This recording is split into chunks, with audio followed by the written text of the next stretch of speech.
All right, let's dive right in. We're going to tackle a huge question today, one that's pretty much at the heart of our super connected world. When a culture picks up something new from the outside, is it a cool, creative mix, fusion? Or is it something more like a cultural invasion? So this whole explainer is actually breaking down an amazing conversation from the Sip&Talk podcast.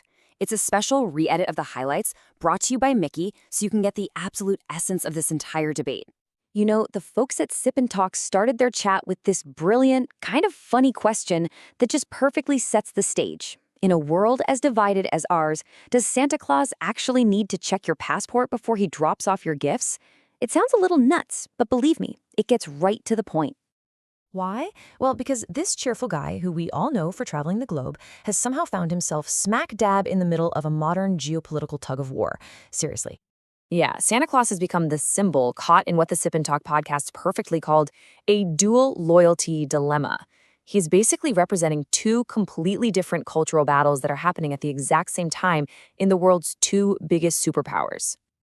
So let's get into the main case study here, and you'll see exactly how this is all building up. We're going to compare how Christmas has gotten all political in both China and the United States. Okay, so you can see we've got two totally opposing fronts. On one side, you have the Eastern Shield. In China, the whole debate is framing Christmas as this potential Western cultural invasion, a threat to their national identity. But then you hop over to the US and you get the Western Spear. Here, the battle's completely internal. It's this huge identity politics fight between traditional values like saying Merry Christmas and being more inclusive with Happy Holidays. And poor Santa, he's just stuck right in the middle of it all. And this brings us to the most important part of the conversation. This entire debate, whether we're talking about Santa Claus or really anything else, it all comes down to the difference between two really key ideas: cultural invasion versus cultural fusion. So first up, let's define cultural imperialism, which a lot of people just call invasion.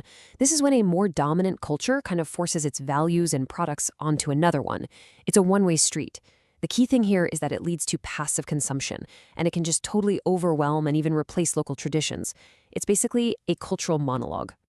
But on the flip side, you've got cultural hybridity, or fusion. Now this is a two-way street. It's more like a dialogue where different cultures actively choose, borrow, and mix things up from each other. The result isn't about replacing anything. It's about creating something totally new and uniquely local. And here is a fantastic example of that idea in action. In China, a really unique Christmas tradition popped up. People gift these beautifully wrapped apples called ping anguo on Christmas Eve. But why apples? Well, it's because the word for apple, pingguo, sounds a lot like the word for peace, ping'an. This has absolutely nothing to do with the Western roots of Christmas. It is a perfect, beautiful act of local fusion. Okay, so now let's zoom out a bit from Christmas and see if we can use this same framework to look at some other huge pop culture trends that are all around us. Let's give it a try. How about Japanese anime? Is it a form of soft power invasion that waters down local stories? Or is it more of a cultural bridge that actually inspires brand new art? Or K-pop? Some critics call it aesthetic distortion because it pushes one standard of beauty. But then you have defenders like RM from BTS who calls it a cultural bibimbap, a delicious mix of global styles. The same exact debate, you can see, applies to Hollywood's massive global influence. And let's get even more specific with this really fascinating little example, the K-pop hair roller. It's a trend where young women wear a single hair roller out in public, inspired by Korean dramas. Now, some critics look at that and see it as weird or ugly, a sign of that aesthetic distortion we just talked about. But to its fans, it's a cute cultural meme that says you're relaxed but still totally fashionable. So what is it? A quirky new style or a sign of cultural pressure? So, okay, after looking at all these different examples, how do we actually decide for ourselves?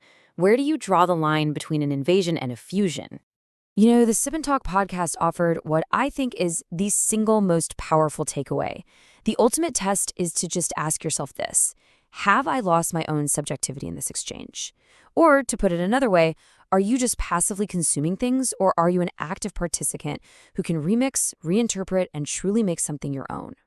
So I want to leave you with this one last thought that you can apply to your own life. Think about your favorite music playlist for a second. Chances are it's packed with artists from all over the planet.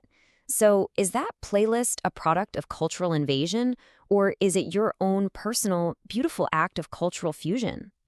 Because ultimately, the real insight here is that the difference isn't in the thing itself. It doesn't matter if it's Santa or anime or a song. What matters is how we engage with it.